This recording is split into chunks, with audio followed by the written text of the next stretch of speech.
Hello everybody and welcome to the Real Astrology 1123. I hope all of you are doing very well. This is going to be a general astrology reading, Vedic astrology reading. Let me be clear. Vedic astrology reading for Libra moon sign people. So if you know your moon sign is Libra or your moon is in Libra, and this is a Vedic astrology reading for you for 2022, for the calendar year 2022. I do a whole bunch of things. So, for example, I do weekly astrology readings where I focus on Western astrology. This, for the calendar year, I do moon sign Vedic astrology. I also do sidereal astrology, okay, and for the monthlies, and for your personal year ahead, meaning if you are a Taurus 22 to Taurus 23, those I do based upon the 13 signs. Okay, so because the dates vary over there, so not to confuse you, let's just focus on this. If you have any questions, email me. My email address is therealastrology1123@gmail.com. If you have any questions or if you're confused, let me know and I will most certainly clarify, and I will also be very happy to do a personal consultation for you. All that information is below in the description box. Let's get started. Libra moon, Vedic astrology, Libra moon for 2022. I'm a couple of minutes late. Couple of months late, but it still applies, okay, because we still have 9.5 months left, right? Okay, so overall energy for Libra, and then we'll break it down. This year could bring you many opportunities for you to make up for the losses on all spheres that you would have incurred during the previous year. There could be some reversal of trends from downfalls to uptrends during the year. Therefore, it is very, very important for you to be able to align your efforts and endeavors with, what's happening as far as the planets are concerned, to get the maximum benefit out of it. Forewarned is forearmed. Isn't that why we look at astrology? So we know the trends and we can coordinate, right, to maximize on the planetary positions, right? Rahu is going to change its position from Taurus to Aries. Rahu is your north node. Ketu is your south node. Ketu is going to go from Scorpio to Libra on the 12th of April. Saturn is going to change itself from Capricorn to Aquarius on 29th April. And Jupiter is going to be going from Aquarius to Pisces on the 12th of April, okay? Saturn is going to be in the 4th house of domestic happiness and personal assets for the initial few months of 2022. And him resting there is he's going to be there till the 29th of April. Having said that, he could cause some setbacks in your family life and delays or hurdles in real estate matters and other possessions, like asset type possessions, right? That way, after the 29th of April, he's going to be moving to the house of love, romance, and education. And there he may cause a few delays, in those areas. Love, romance, and education. If you were wanting to get married to somebody, they'll be like, no, not this year, next year, or for whatever reason you're unable to tie the knot. Or in terms of education, if you were looking to get a seat in a college or whatever, or you could take a break as far as your education is concerned, those type of things, okay? In the beginning of 2022, the sun is going to be in the 3rd house of communication, creativity, and travel. After that, on January 14th, he's going to move to the house of happiness, and there he's going to sit with Saturn till Mars joins them in that house. And so then the sun is going to travel. Let's leave it at that. The sun, Mars, and Saturn are going to be in the house of happiness, right, together. So what does that mean? That's going to be significant, right? We'll get to it. So Jupiter will be in the 5th house of entertainment, love and romance, and education. Jupiter is a planet of expansion and expands all related fields, wherever he is. Now remember, if it's a positive thing, he'll expand on it. If it's a negative thing, he's going to expand on that too. After the 12th of April, Jupiter will move to the house of enemies, debts, disputes, and competitions. It could give you a situation where you might have a upper hand as far as, your health is concerned, or your enemies are concerned, right? Like you could gain the upper hand. If you've had any issues regarding your health in terms of your abdomen, liver, or kidney, or sugar, or diabetes, as they say, you could kind of get a grip on it, get a hold on it, be in a better position. Rahu, which is your north node, is going to move from the house which causes sudden secretive activities to the house of partnership and marriage on 13th of April. This is going to cause you to have some differences with your partner or your spouse or whatever, which is going to cause a little bit of a rift in your relationship. As long as you keep your disputes to a minimum and agree to disagree, things will be fine. But if you keep pushing the envelope there, then things can go asunder. Mercury is going to start his journey from the house of happiness in 2022. He's going to go retrograde from 14th of January. During this time, you may meet with some old associates or friends, somebody from the past. If you're single, you could end up, picking up a relationship with somebody from the past. Then he's going to move to the house of love and romance in March, which could lead to new relationships and time spent with your soulmate. So keep in mind, there's a very, very high chance in March you could find somebody from the past.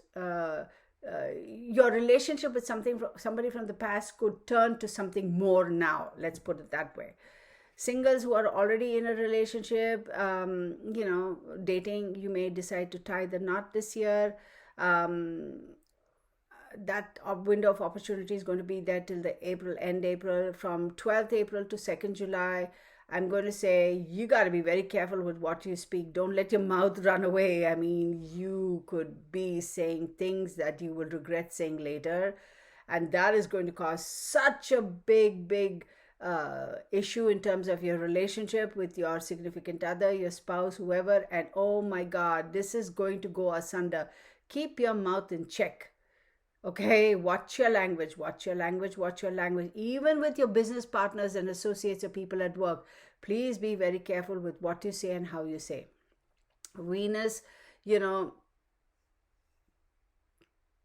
talking about, Venus is your ruling planet, right? He's the house of self. He's going to start his journey from the house of communication and travel after the 27th of Feb. He's going to be going to the house of happiness, and he's going to sit there with Saturn. This can give you pleasure and happiness in terms of a secret relationship. So that could be, what does that mean? Third-party situations. Do I condone it? No, but hey, you're an adult. You do what makes you happy, boo, right? There could be a lot of pleasure from that aspect. Again, I don't condone it, but hey. From the 31st of March, Venus is going to be in the sector of love and romance, and Venus is going to be accompanying Jupiter and Mercury. So whether it is a third-party situation or a significant relationship with your primary partner, either way, it's going to be awesome.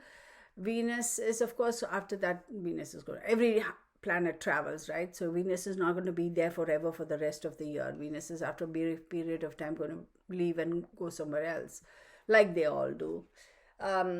Career. Am I going too fast? I probably am, because I'm on a roll. Y'all will probably have to watch this a couple of times. So career. Favorable notes for you to improve on your career. January to March will be good for your career. April 12th, Jupiter is going to be in the house of disputes and competition. You will face some challenges in your professional life. From March 15th to 15th of June, there could be some sudden changes in your career. You could have some, not necessarily a nice change, but after the 15th of June to the 17th of August, things will start getting a little better and you may see some growth there.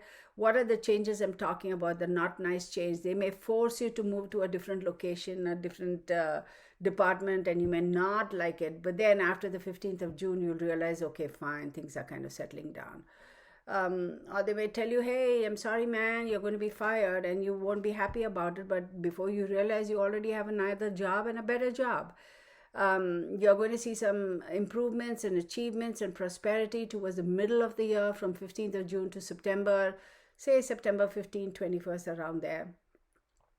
You could get a hike in salary, okay, and get a good promotion. Remember what I said earlier. They could move you from one department to another department. You may not like it, but then you'll settle into it and you'll realize it's good. And so in a case such as that, you're also it's a promotion and you're going to get a pay hike. So be happy. From March to April, you will need to have a very calm, patient attitude as far as work is concerned. Don't let your anger get ahead of you or better of you, because if you do, then everything will come unraveled. Because you're going to feel like somebody else has the power and you don't have power to make decisions for yourself. Unfortunately, yes, the power is with somebody else, but trust me, if you keep it together, if you hang in there, it's going to be good. Business people, don't get into a partnership with anybody. If you're trying to sign on a new partner, don't do it right now. You need to be very careful, because even with existing partners, if they're saying, look, I want a bigger share of the business or whatever, be very, very careful. If your existing partner says, hey, according to our partnership, this is what it says, don't just blindly agree. Go look at the papers, okay? And if there are any addendums that need to be made, oh, you better check. Don't just blindly sign. But don't take on any new partners. If you can avoid it, just avoid all partnerships at this time, right? Or if they say, hey, you know what, I know we have two divisions. I manage division A, you manage division B, but now I want to partner with you in division B for this particular project. Your answer should be, no, thank you. That should be your answer. Okay, so I'm just telling you, but are you going to tell them that or not? I don't know. That's on you. That's your cross to bear. Okay. Love and marriage. So,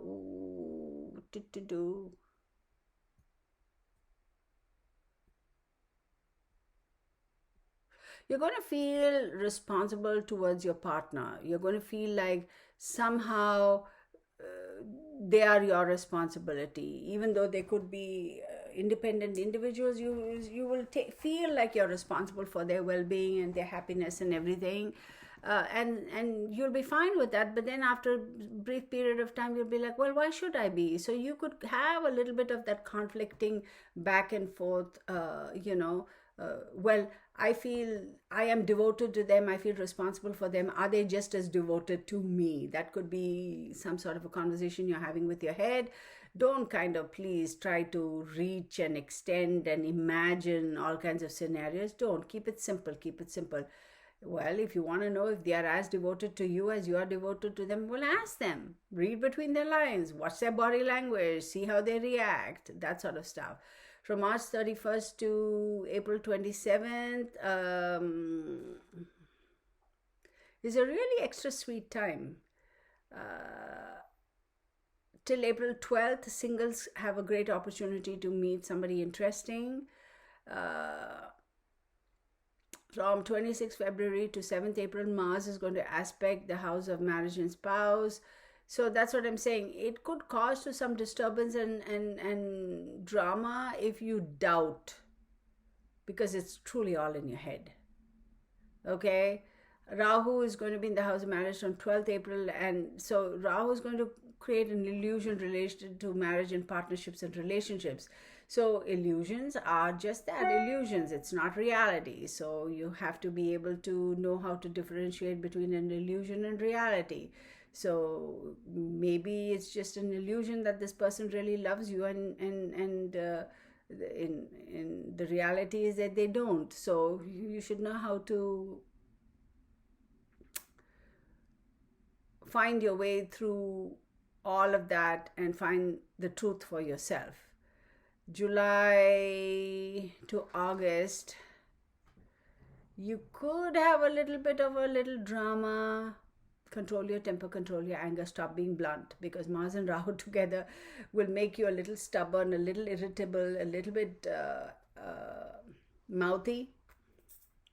So if you control that, you're going to be fine. Well, I suppose that's pretty much what I have for you, my beautiful Librans. I hope you enjoyed. Please keep in mind, this is for Libra moon. If you know your moon is in Libra or Libra moon, then this is Vedic astrology. year ahead for the calendar year of 2022 overall energy. If you do want a personal reading, get in touch with me. My email address is therealastrology1123@gmail.com. It's in the description box below. Also, the different kind of astrology consultations I do is also in the description box. Also, okay. So if you have any comments, any questions, if you find this confusing, you had a couple of questions you wanted to clarify, what is Vedic astrology, what is Sidereal astrology, things like that, let me know. I will be more than happy to explain that to you. So then you can make a decision as to what kind of astrology chart you want to follow and what you're comfortable with. Okay. So thank you so very much, my beautiful Librans, and namaskar. See you in the next video.